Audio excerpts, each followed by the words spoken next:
दोस्तों, यह कहानी एक ऐसी खौफनाक प्रेम कहानी की है जिसने हंसती खेलती 7 जिंदगी को एक पल में खत्म कर दिया था। इस लड़की ने अपने 10 महीने के भतीजे को भी बड़ी बेरहमी से मारा। यह कहानी है शबनम और सलीम की। वही शबनम और सलीम जिसने अपनी मोहब्बत को पाने के लिए एक ऐसा खौफनाक रास्ता चुना जिसके बारे में सुनकर आज भी लोगों की रूह कांप जाती है। आखिर शबनम और सलीम की पूरी कहानी क्या है जिसने पूरे उत्तर प्रदेश को हिला कर रख दिया था? इस पूरी कहानी को जानने के लिए इस वीडियो में आखिर तक बने रहे।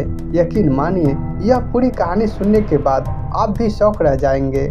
मगर आगे बढ़ने से पहले अगर आपने अब तक हमारा क्राइम टच चैनल को सब्सक्राइब नहीं किए हैं तो जल्दी से सब्सक्राइब कर लीजिए। तो चलिए अब कहानी की शुरुआत करते हैं। यह कहानी है उत्तर प्रदेश अमरोहा के वानखेड़ा गांव में। शौकत अली अपने पूरे परिवार के साथ रहते थे। पत्नी, 2 बेटे, बहू, 10 महीने का पोता और एक बेटी शबनम अली। शौकत अली ने अपने बच्चे को खूब पढ़ाया लिखाया। एक बेटा MBA था, दूसरा इंजीनियर। बेटी शबनम ने AA किया था। वो भी अपने पिता की तरह प्रोफेसर बनना चाहती थी। इसी दौरान शबनम को गांव के ही एक लड़के सलीम से प्यार हो जाता है। सलीम सिर्फ 5वीं पास था, जबकि शबनम अंग्रेजी और भूगोल में MA कर चुकी थी। दोनों का काफी दिनों तक अफेयर चलता रहा। शबनम प्रेग्नेंट हो गई थी। उसने अपने परिवार को सलीम के साथ रिश्ते की बात बताई। पिता शौकत अली और दोनों भाई शबनम के इस रिश्ते के खिलाफ थे। उन्होंने शबनम को सलीम से दूर रहने की हिदायत दी, लेकिन शबनम नहीं मानी। वो किसी भी कीमत पर सलीम से शादी करना चाहती थी और फिर उसने सलीम के साथ मिलकर रच डाली पूरे परिवार को खत्म करने की साजिश। उसने अपने पूरे परिवार को जहर देने का प्लान बनाया। शबनम ने सलीम से कहा कि वो उसे जहर ला कर दे जिससे सभी को मारा जा सके। सलीम ने शबनम को जहर ला के दिया। 14 अप्रैल की शाम घर पर परिवार के सभी लोग मौजूद थे। शबनम ने सबके लिए चाय बनाई और चाय में जहर मिला दिया। सबने चाय पी और फिर धीरे धीरे जहर उनके शरीर में घुलने लगा। सब अपने अपने कमरे में सोने चले गए, लेकिन फिर कभी नहीं उठ पाए। रात तक घर के सभी लोग मर चुके थे, लेकिन शबनम को अभी भी ये डर था कि कहीं ये लोग सिर्फ बेहोश हुए हो। उसके बाद शबनम ने जो किया हैवानियत की सारी सीमाएं पार कर रही थी। उसने अपने बॉयफ्रेंड सलीम को फ़ोन करके कुल्हाड़ी मंगवाई और फिर पहले उसने अपने पिता को कुल्हाड़ी से कटवाया। फिर उसके कदम माँ की तरफ बढ़ने लगा। उसके दोस्त के हाथ में अभी भी कुल्हाड़ी था। माँ को भी उसने बेरहमी से मरवा डाला। कुल्हाड़ी लाल हो चुकी थी। उसने अपने दोस्त को अपने बड़े भाई के कमरे में जाने का इशारा किया। अब खून से लाल हो चुकी कुल्हाड़ी को उसने भाई की तरफ बढ़ाया और फिर एक झटके में उसके भी टुकड़े कर डाले। अगली बारी बड़ी भाभी की थी। वो और देर नहीं करना चाहती थी। उसने अपने बॉयफ्रेंड से कहा, भाभी को कुल्हाड़ी से काट डालो। कुल्हाड़ी से पूरे परिवार को काटा। उसका चेहरा इतना खौफनाक नजर आ रहा था कि कल्पना से भी रोंगटे खड़े हो जाएंगे। वो और उसका बॉयफ्रेंड एक एक कर पूरे परिवार पर कुल्हाड़ी से हमला कर रहे थे। अभी उसका मकसद पूरा नहीं हुआ था। वो और लाशें बिछाना चाहती थी। वो और खून करना चाहती थी। उसका बॉयफ्रेंड तेजी से छोटे भाई के कमरे की तरफ बढ़ा।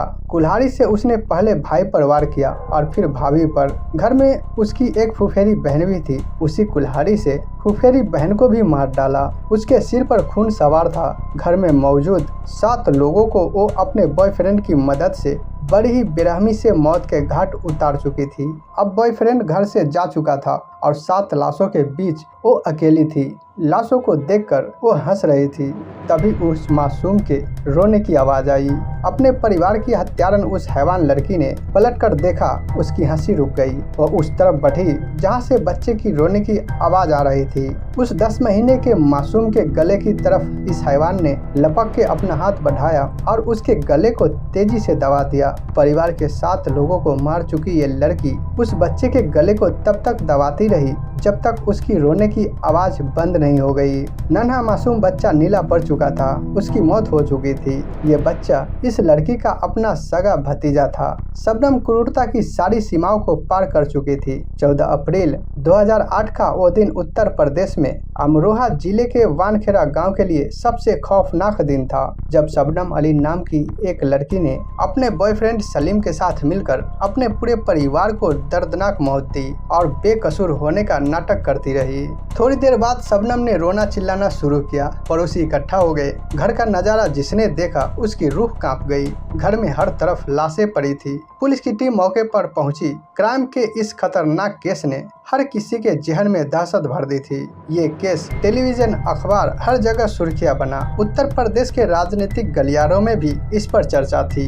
शबनम ने सबको बताया कि किसी ने उसके घर में आकर पूरे परिवार को मार डाला। वो रोती रही, नाटक करती रही, लोगों की सहानुभूति बटोरती रही, लेकिन उसका नाटक ज्यादा दिन तक नहीं चल सका। उसके सारे बयान केस की हकीकत से बिल्कुल अलग थे। पुलिस को शक हो चुका था। जब शबनम के बॉयफ्रेंड सलीम से पुलिस ने सख्ती से पूछताछ की तो सलीम ने अपना गुनाह कबूल कर लिया। पहले ये माना गया कि शायद कत्ल में शबनम शामिल नहीं है, लेकिन बाद में जब शबनम की हकीकत सबके सामने आई तो लोगों के पैरों तले जमीन खिसक गई। शबनम और सलीम को गिरफ्तार कर लिया गया। अमरोहा की डिस्ट्रिक्ट कोर्ट में मामला चला। 3 अगस्त 2010 को शबनम और सलीम को सजाए मौत की सजा दी गई। ये दोनों अपनी सजा की माफी के लिए हाई कोर्ट गए, लेकिन फांसी की सजा बरकरार रही। सुप्रीम कोर्ट ने शबनम और सलीम की हैवानियत के लिए सजाए मौत को सही ठहराया। शबनम और सलीम ने राष्ट्रपति के पास भी माफी के लिए दया याचिका भेजी, लेकिन शबनम की याचिका को ठुकरा दिया गया। शबनम उत्तर प्रदेश की रामपुर जेल में बंद है, जबकि सलीम इलाहाबाद की नैनी जेल में बंद है। हत्या के वक्त शबनम 2 महीने की प्रेग्नेंट थी। बाद में जेल में ही उसने अपने बच्चे को जन्म दिया, जो अब 13 साल का हो चुका है। दोस्तों, इस पूरे वीडियो के बारे में आपका राय क्या है, कमेंट बॉक्स में जरूर बताएं। अगर मेहनत पसंद आई हो तो इस वीडियो को लाइक करते हुए सब्सक्राइब भी कर लीजिए। मिलते हैं फिर अगले वीडियो में। धन्यवाद।